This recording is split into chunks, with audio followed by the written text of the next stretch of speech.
You know, people will say to me and ask, like, how do you identify yourself? Are you punk?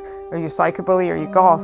And it's like, I never put any kind of like title on myself, and that's kind of where my collection is. My collection is like a reflection of what I love and what I'm interested in. I've always had an interest in fashion, definitely subculture fashion. It's always been on the kind of darker, creepier side. And I guess that's what led me into creating Creepsville, with a mix of like the spookiness and blending subculture fashion. I'm Michelle Ghoulmore, and I'm one of the creators of Kreepsville, a horror fashion brand, and also the store Monster Agogo, and originally I'm from Scotland.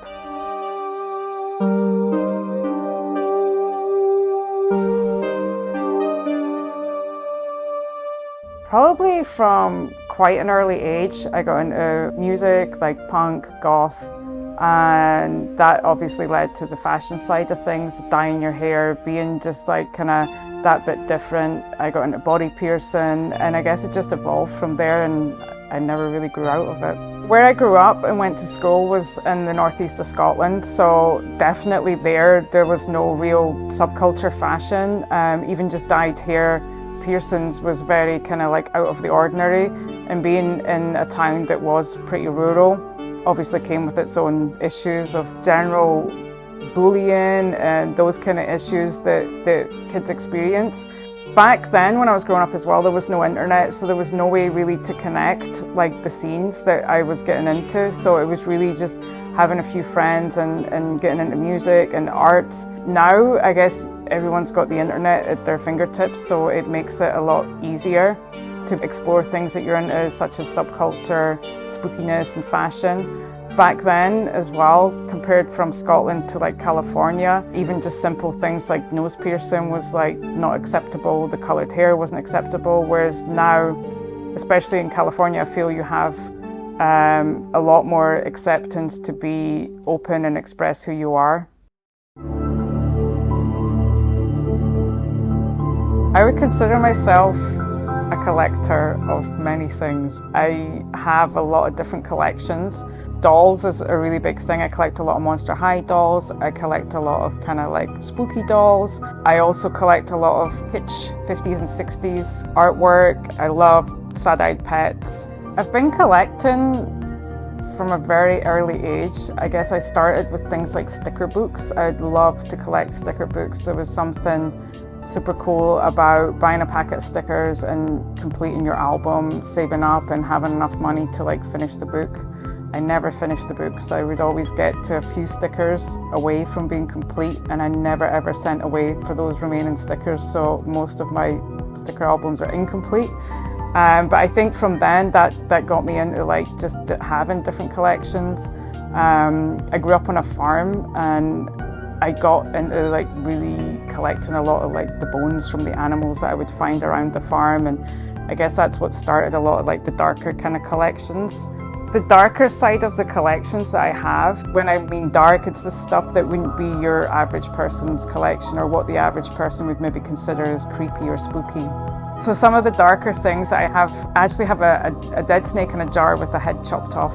And he actually came from a good friend's wedding, and there was a snake on the ground, and they freaked out and were like, just gotta kill the snake, and they killed the snake, and the snake was a beautiful looking snake. So I was like, okay, I picked it up, its head and its body, and put it in a water bottle, and then found some alcohol at the CVS, and now it sits in a jar on my shelf. I also have our pet snake. When he passed away, we got him taxidermied. He's also on the wall. I don't have as much taxidermy anymore in my collection. Living in California, things seem to get bugs and different issues with them as opposed to what it's like in Scotland. I guess it's not as hot there, so yeah, we don't have so much issues with the taxidermy.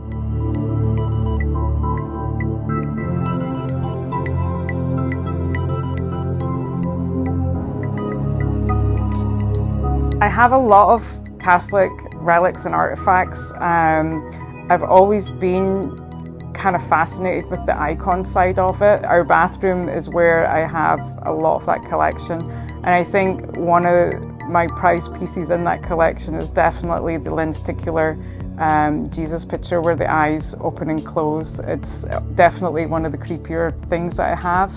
But yeah, I'm very fascinated in it. Obviously, having the collection all in one place as well, it gives it its kind of impact. Probably my most prized possessions in my collection is the collection of the kind of Lynch 60s style art. It's a collection that I've had for a long time, and it was one of the things that I was more serious about collecting. I would find these pieces in thrift stores, and part of my fascination about thrift store collecting was you could buy pretty much whatever you wanted from a thrift store because the price was not the price tag that it would have been in a store. So it made it very easy to find these things. The art pieces are hard to find now. When those pieces first came out, you have different editions of them.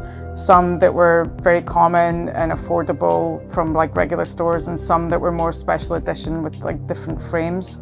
So yeah, that's definitely one of my favorite collections. The other one I have is I have an original Blythe doll, which I feel very lucky to have this doll. I have other Blythe dolls that were like reissues, but the very original one I had in my clothing store I had in Scotland, we stocked a brand of clothing at the time that did a license with the Blythe images. And someone contacted me and just through our website and said they had a Blythe doll that they wanted to sell. Me being honest, I told them that I probably couldn't give them the money they wanted for the doll because the dolls are very rare. They were just released for a year and then discontinued, so they become very hard and very collectible.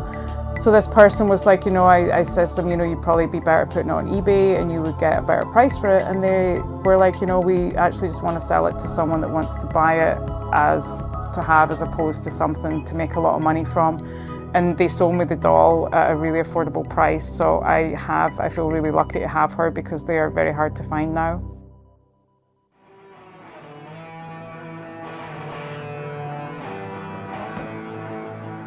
So Creepsville is the fashion brand that we started back in 2006, and it's definitely subculture fashion meets horror. We have some very iconic pieces that we create, and Agogo is the flagship store for it in East Los Angeles. I've been in business since 1996, where I first started a clothing store in Aberdeen, Scotland. The clothing store was like a small alternative store selling goth, punk, horror, metal kind of fashions, and it grew, and as it grew we wanted to just give it a bit of an identity, so we created Creepsville back in 2006. The brand then moved to Los Angeles in 2011, and here we are today. So fast forward now to 2024, and we work with licenses from, of course, Elvira, Mistress of the Dark, Vampira, Vincent Price, Tales from the Crypt.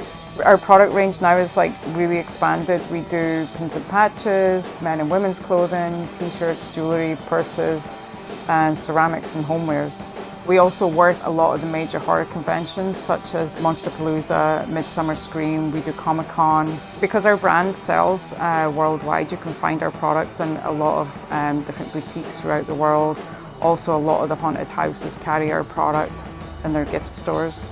When we first started, our store was opened on Melrose.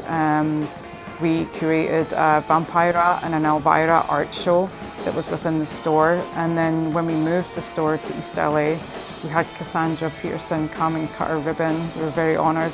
And we've also had her here do a couple of signings at the store as well.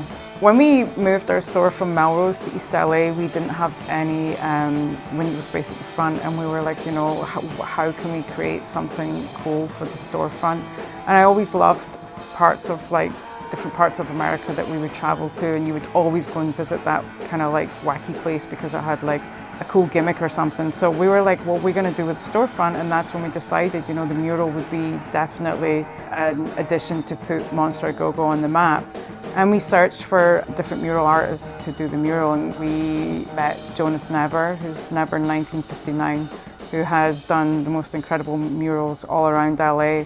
And yeah, we're very, very happy. We love our mural. We're very proud of it. When we first moved from Scotland to Los Angeles, we just assumed that business would be very much like what it was in the UK, which it definitely wasn't. Even just to establish ourselves, getting an apartment without credit, we discovered a lot of things that were difficult when we moved here and challenging. And Los Angeles is a very expensive town to be in compared to where we'd come from in Scotland.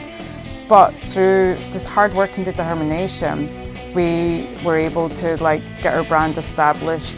I guess one of the biggest challenges when we first moved here was that people didn't fully get our products or really stock our products, and it was one of the biggest things that we were concerned about, and we were doing different conventions, and because there was no real full presence of our brand, that's why we ended up opening the store on Melrose and had this small storefront, which was the birth of Monster Agogo, which was the showcase for Creepsville.